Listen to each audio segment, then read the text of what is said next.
Je suppose que si tu es jeune et ambitieux, qui compte vraiment avoir énormément d'argent, je suppose que, ou je le pense réellement, que tu le fais juste pour la famille, pour mettre la famille bien, tu mets maman bien, tu mets papa bien, tu mets les frères et les soeurs bien.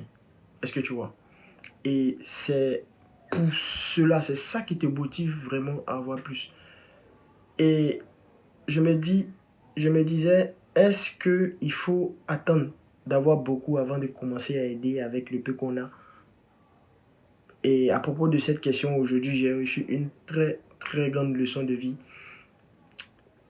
qui m'a, pour être franc avec toi, m'a donné une claque, vraiment. M'a donné vraiment une grosse claque. Et il y a quelque chose qui a changé dans ma manière de penser, surtout face à cette question que je vais te dire. C'est ce que je vais t'expliquer dans cette vidéo. Ok, on n'est jamais bien, mais on va se lancer comme ça. Donc, la leçon que j'ai eue, franchement, ça m'a donné, ça m'a fait prendre beaucoup de recul et beaucoup réfléchir à la question précédente que je viens de, de, de, de te dire là. Il y a justement où je travaille une jeune fille qui venait de quitter au village et elle est venue chez sa tante. Voilà, elle est venue chez sa tante. Je sais pas comment, euh, vous, je sais pas, vous connaissez les tantes d'Abidjan là.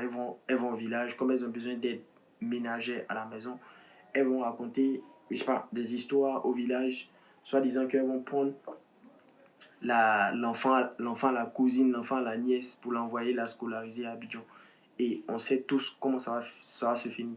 Je ne vais pas rentrer trop dans les détails.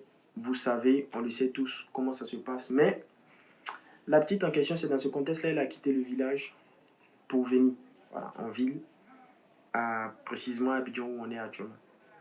Et là, franchement, de ce que je vois, je dirais que c'est le calvaire, quoi, tu vois. C'est le calvaire, bon, pas tant que ça, on la met bien quand même. Mais c'est pas exactement réjouissant, tu vois. Et la petite en question, euh, j'ai fait cette vidéo-là quand on est le 10 août. Le 10 août, elle arrive et elle vient faire une transaction. Elle fait un dépôt. Putain, elle se débrouille. Hein. Elle se débrouille. Bon, c'est encore une petite fille, pas des gars qui lui donnent d'argent. Son petit argent qui s'attend lui donne, peut-être c'est ça qu'elle économise ou pas, je sais pas trop. Mais elle fait un dépôt de 1 000 francs à sa maman qui est restée au village. Waouh! Et moi, ça me met une claque. Je me dis, moi qui étais dans l'optique, je vais attendre d'avoir plus. Hein? Je vais attendre d'avoir plus et mettre bien la famille. Franchement, c'est pas trop la forme. On est. Bon, pas que c'est pas trop la forme. Bon, oui, c'est pas trop la forme côté financier. Mais on essaie de s'adapter et puis travailler en parallèle pour pouvoir obtenir, pour pouvoir aboutir à ce qu'on veut réellement. Mais on est en mode Annie. Voilà. Si tu sais pas Annie, c'est. Bon, tu connais. Encore, si tu es vrai, en tout cas, tu connais. Quand on dit quelqu'un Annie, tu sais ce que ça veut dire. Voilà. J'étais en mode Annie. Ça dit quoi? Ça dit que je me gère complètement. Tout ce qui est dépenses inutiles, je gère ça. En fait, je réfléchis même pas même. Voilà. Raison pour laquelle je ne m'embrouille pas après avoir quitté euh, mon papa, mon oncle. Tout ce qui est dépenses inutiles, je classe ça. Tu vois, je ne m'embrouille pas avec les dépenses inutiles. Soit disant avoir une copine, lui donner de l'argent, alors que moi je suis en plein processus de quelqu'un qui veut acquérir énormément, amasser énormément de richesses. Non, le peu que j'ai là, le peu que j'ai, je vis en dessous même de ça. Tu vois. Et c'est pas pour autant que je peux pas donner hein, avec le peu que j'ai. Je peux bien donner, mais je me dis que je suis en mode pink, je suis en mode Annie actuellement en fait. Tu vois. Mais la petite, malgré ces mecs moyens que moi je constate, elle le fait quand même. Donc, ça veut dire quoi? Ça veut dire que je suis avant en fait. C'est ce que ça laisse entendre. Je suis avant. Donc, depuis cette claque, je dirais pas petite, parce que ça m'a donné une grande leçon. Ça m'a appris tout simplement que le fait de donner, on n'attend pas d'avoir beaucoup pour donner. On apprend à donner. C'est un peu comme les bons réflexes. On apprend les bons réflexes. Là, franchement, c'en est trop. Avec ce qu'elle vit ici, avec la situation dans laquelle elle vit, elle arrive même à faire un dépôt à sa maman de 1000 francs. Bon, la somme peut être dérisoire pour certains, mais ce n'est pas dérisoire euh, à, à mon point de vue, vu son contexte dans lequel elle est. Pourquoi? Simplement parce que ce n'est pas la somme qui compte, mais c'est l'intention. Voilà, moi, quand je prends mon cas, hein, je parle de moi, moi, j'ai jamais eu l'intention avec le peu que j'ai là de faire peut-être même si j'avais l'intention mais je ne suis pas allé dans le sens de cette intention là. Pourquoi? Parce que je me dis que je me cherche actuellement, je suis encore en période de je suis encore dans le processus, donc je ne peux pas me permettre de faire des dépôts par-ci, de faire des dépôts par-là. Je peux très bien le faire à mes petits frères ou à ma maman ou à mon vieux, mais je me disais que jusqu'à présent c'est pas primordial en fait. C'est pas primordial parce que ça va ni les faire chaud ou froid, tu vois. Voilà. Donc avec ça, franchement, le truc il a changé dans ma tête parce que je me dis,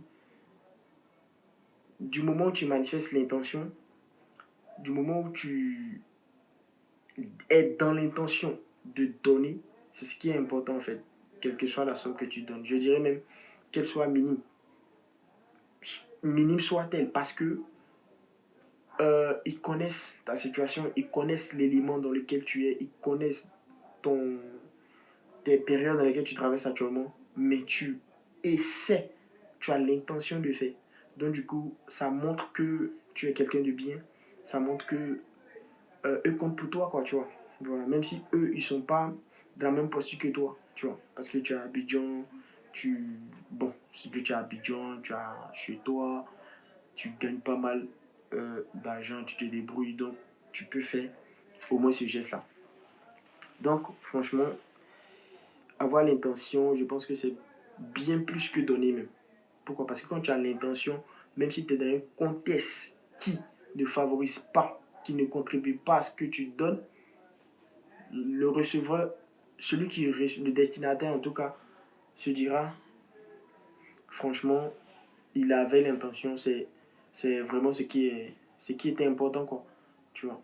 Et franchement, cette leçon-là, je vais essayer, pas essayer, je vais l'appliquer complètement. Je vais l'appliquer parce que pas que j'ai pas les moyens, mais je gagne pas assez comme je veux, voilà. Mais le peu que je gagne, c'est quand même pas mal. Et avec ça, je peux faire un geste au moins. Mais bref. Donc si tu dois retenir quelque chose de cette vidéo, c'est tout simplement euh, donne pas pour donner. Donne avec l'intention de donner. Et quand tu donnes avec l'intention de donner, le sentiment qui se réveillera en la personne à qui tu veux donner sera pas ah, il m'a donné beaucoup, mais il a eu l'intention, donc du coup je compte pour lui, tu vois. C'est là l'essentiel en fait, c'est là le plus important, je dirais, l'importance que la personne a pour toi, voilà, par des petits gestes d'intention. Je sais pas si tu captes un peu le truc. Apprends, tout s'apprend. Apprends par donner avec le peu que tu as. Et quand tu auras beaucoup, tu donneras beaucoup. J'espère que tu vas appliquer ça, hein, l'ami. J'espère que tu vas appliquer ça et ça va te permettre de mieux commencer à aider. Parce que imagine, tu n'as rien aujourd'hui, tu donnes rien. Et quand tu auras beaucoup, ce comportement-là, tu vas le garder jusqu'à ici. Et là encore, malgré que tu as beaucoup, que la plupart des gens normaux, mais tu vas te dire que ça ne te suffit pas, tu vas encore garder. Et les gens qui sont censés compter pour toi, tu vois, c'est bizarre. Tu passes pour un peintre, tu passes pour un agneau à les yeux, et c'est pas bon.